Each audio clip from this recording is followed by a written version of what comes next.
She came to mourn her son, a billionaire woman standing by the grave of the child she lost. But what she saw that day would shake her to the core. A black waitress, tears streaming down her face, clutching a child tightly as if the world had abandoned them. Their paths should never have crossed, yet fate brought them together in the most unexpected place. Why was this woman crying at her son's grave? And what truth would she uncover that would leave her questioning everything she thought she knew? It was a quiet morning, the kind of morning that carried both peace and heaviness. For years, Evelyn had lived a life most could only dream of: luxury, influence, the kind of power that comes with unimaginable wealth. Yet, behind the grand walls of her estate, silence often spoke louder than comfort. She had lost her only son, a wound that no fortune could ever heal. Visiting his grave had become her ritual, a way to hold on to him in a world that moved on too quickly. But this visit would be different. Something awaited her at that cemetery, something that would not only reopen her pain but force her to confront a truth she never imagined. Evelyn's heels pressed softly into the damp earth as she made her way through the rows of gravestones. The air was heavy, the kind of silence that only a cemetery carried, a silence that seemed to whisper of lives gone too soon. Her visits were private, guarded moments she never allowed the world to see. For someone of her stature, grief was meant to be hidden, painted over with charity events and polished interviews. But here, at her son's grave, she was not the billionaire philanthropist society admired. She was simply a mother, broken, clinging to the fragments of a life she once knew. That morning felt no different, until she noticed a figure in the distance. A woman, dressed in a faded uniform that had clearly seen too many long shifts, was standing by the grave. At first, Evelyn thought she had wandered to the wrong spot. But then she saw the woman's shoulders trembling, her hand clutching a small boy who pressed his face into her side as though he feared the world around him. The image was unsettling, not because they were strangers in her private moment, but because of the unmistakable grief radiating from them. Evelyn's instinct was to retreat, to give them privacy. Yet something held her in place. The child's small shoes were scuffed, the kind that had seen more pavement than playgrounds. His clothes were clean but worn, and his eyes, when they briefly met hers, carried a weight far beyond his years. Evelyn had seen suffering before, of course. She had donated millions to causes meant to ease it. But standing there, watching a young black boy cling to his mother in the shadow of her son's grave, she felt an unease she couldn't name. She waited, perhaps longer than she should have, and when the woman finally turned, Evelyn could see her face. It was streaked with tears, exhaustion carved into every line. She looked startled, almost ashamed, as though she had been caught trespassing in a sacred place. Evelyn wanted to offer comfort, but before she could speak, the woman quickly wiped her face and guided her child away. No words, no explanation. Just silence and departure. That should have been the end of it. A fleeting encounter between two grieving mothers from vastly different worlds. But Evelyn couldn't shake the image. That night, she replayed it over and over, the way the waitress's uniform clung to her thin frame, the way the boy looked like he carried not only his own burdens but his mother's as well. Questions gnawed at her. Why that grave? Why her sons? And why had their grief felt so personal? The next week, Evelyn returned. At first, she told herself it was routine, part of her ritual. But when she saw the woman again, standing at the same spot, she knew it was not coincidence. This time, Evelyn watched more closely. The waitress laid a small flower at the grave, her hands trembling as she placed it carefully in the soil. The child crouched beside her, tracing the letters on the tombstone with a quiet reverence Evelyn couldn't understand. Her curiosity turned to unease. And then unease to something sharper, doubt. Was it possible her son's life, his death, was tied to theirs in some way? Evelyn had always believed she knew everything about his world. But as she watched the waitress stand silently, the truth began to unsettle her. There were stories, entire lives, she had never seen, never cared to see. The third time she returned, Evelyn decided to follow. She waited until the woman and child left the cemetery, then discreetly trailed behind. Their journey was nothing like her own world of chauffeured cars and gated estates. They walked through streets lined with crumbling buildings, past corner stores that doubled as shelters, into a neighborhood Evelyn had never dared to enter. She felt out of place, her designer coat drawing glances she couldn't bear to meet. But she kept her distance, her heart pounding as she watched them climb the narrow steps of an old apartment building. From that moment, Evelyn's grief took on a new form: obsession. She couldn't let go of the need to understand. She began to piece together fragments of their lives. The waitress, she learned, worked double shifts at a local diner, her wages barely enough to cover rent. The boy attended a school notorious for overcrowding and neglect, where broken desks and outdated books were the norm. They lived in a world Evelyn had only read about in articles she skimmed while writing donation checks. But now it was no longer abstract. It was human. It was raw. Yet, the deeper she looked, the more Evelyn discovered something darker. The waitress, whose name she learned was Lila, had not only lost opportunities to poverty but had been denied them because of something far uglier: racism.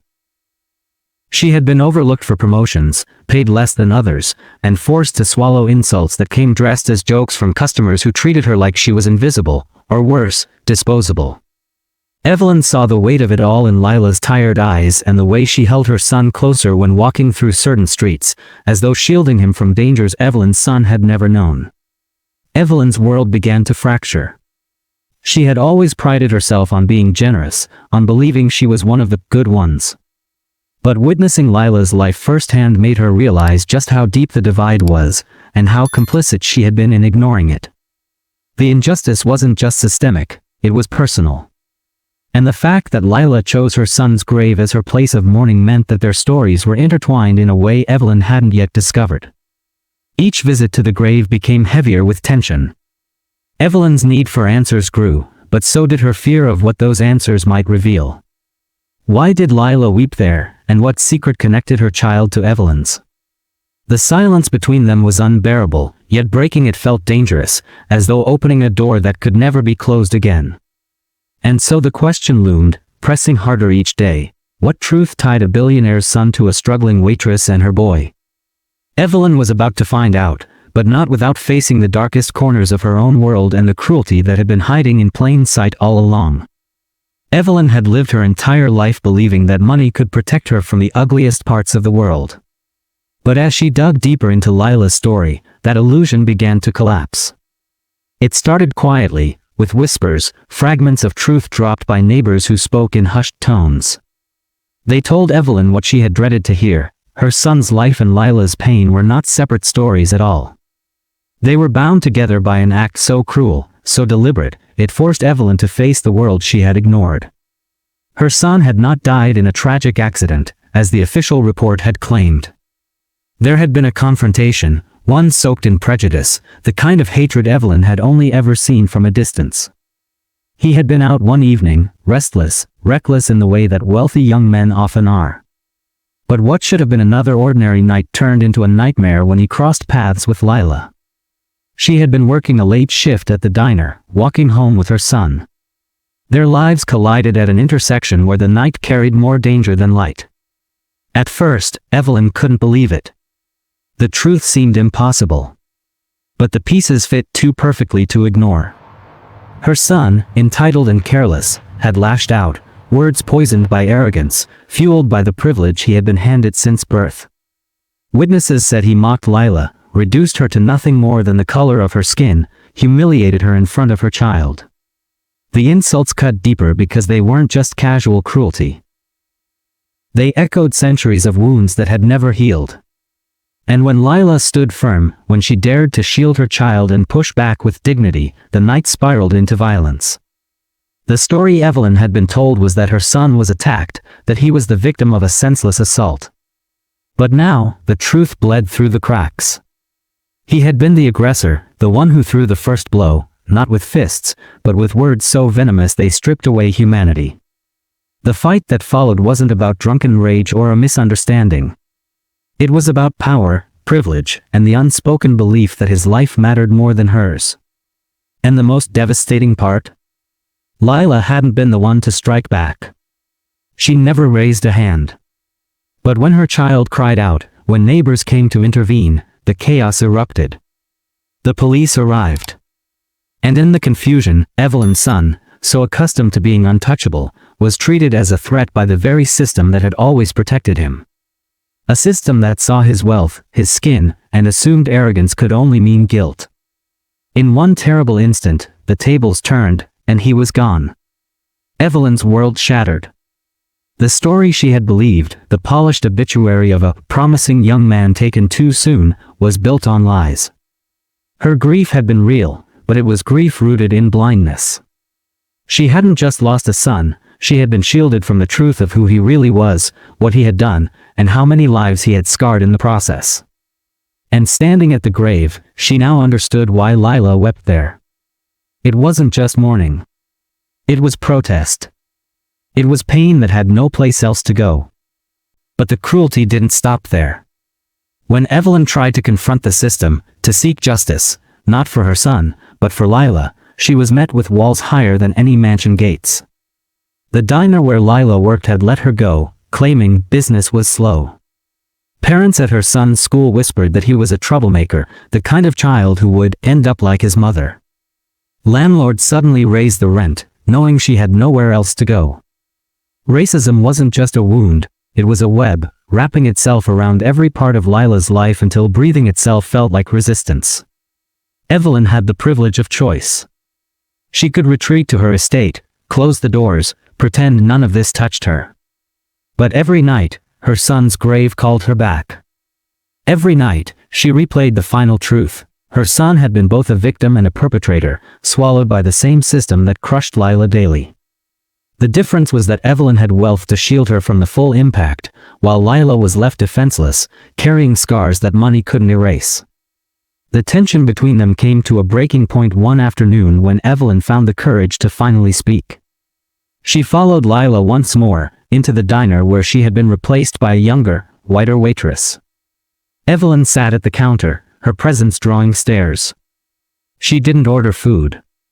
She didn't touch the coffee poured in front of her. She simply waited until Lila emerged from the back, carrying a box of personal belongings. Their eyes met, and in that moment, all the silence of the past weeks collapsed into raw truth. Evelyn saw it, anger, exhaustion, dignity burning in Lila's gaze. And Lila saw something too, guilt, confusion, and the hollow grief of a mother who realized too late that love had not made her son innocent. The weight of that moment pressed down on both women, crushing years of separation between their worlds. Evelyn wanted to speak, to apologize, to confess everything she had learned. But the words tangled in her throat, because no apology could undo what had been done. The climax of their story wasn't in shouting or confrontation. It was in the silence that followed, the silence heavy with injustice, heavy with the truth that one woman's son lay in the ground while another woman's son carried the burden of being born black in a world that would never forgive him for existing. Outside, the city moved on, unaware of the storm that raged quietly inside the diner. But for Evelyn, time stopped. She realized she was standing on a line that divided her life into two parts, the life before she knew the truth, and the life after. And crossing that line meant she could never go back. She walked out of the diner, the cold air stinging her face, her mind racing with questions that had no easy answers. For the first time, Evelyn wasn't thinking about her reputation, her wealth, or the comfort of silence. She was thinking about responsibility. About complicity. About what it meant to face the truth, even when it destroyed everything she thought she knew. And as she stood there, watching Lila disappear into the distance with her child, Evelyn whispered a question that would haunt her forever. How do you mourn a son who wasn't innocent, when the truth of his actions has left another family broken? Evelyn never returned to the cemetery the same way again. What had once been a place of private mourning had become a mirror, forcing her to confront truths she had spent her life avoiding. Her son's grave no longer spoke only of loss, it spoke of responsibility. Every flower she laid down felt like a question pressed against her chest. What will you do now that you know? For Lila, the world did not suddenly become easier. The diner never called her back. The landlord still raised the rent. The stares, the whispers, the quiet punishments for daring to exist, none of it stopped. But she carried something Evelyn couldn't see at first, resilience. The strength to keep walking, to keep protecting her child, even when the world conspired to break them. That resilience was her inheritance to her son, a legacy born not of wealth, but of survival.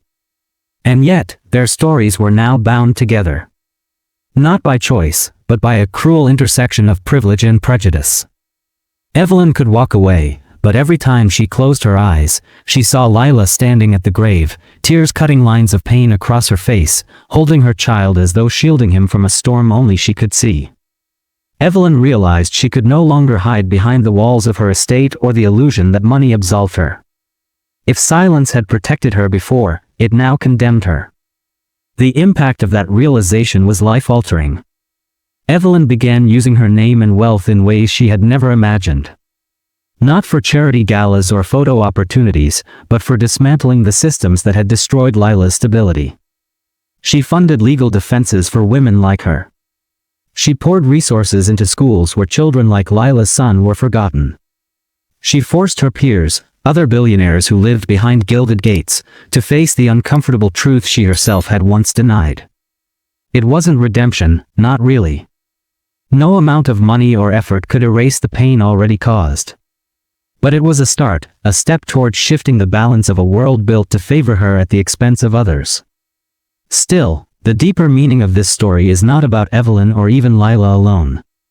It is about what happens when two worlds collide, when privilege and prejudice intersect at a graveyard, and the truth refuses to stay buried. It is about the reality that racism is not just a series of isolated incidents, but a system woven into the fabric of everyday life, shaping who gets to grieve in silence and who must grieve in struggle. The question that lingers is not whether Evelyn did enough, but whether we, watching, listening, reflecting, will do enough. Because Lila's story is not just hers. It is the story of countless mothers who cry in silence, countless children who grow up carrying burdens too heavy for their small shoulders. And Evelyn's story is not unique either. It is the story of privilege waking up too late, realizing too slowly, but still being called to act. So the final question is this: how many more Lilas must we ignore before we admit the truth? How many more children must carry scars before we decide enough is enough? This is not just Evelyn's story. Not just Lila's story. It is ours. And the answer lies not in how much we feel, but in what we choose to do next.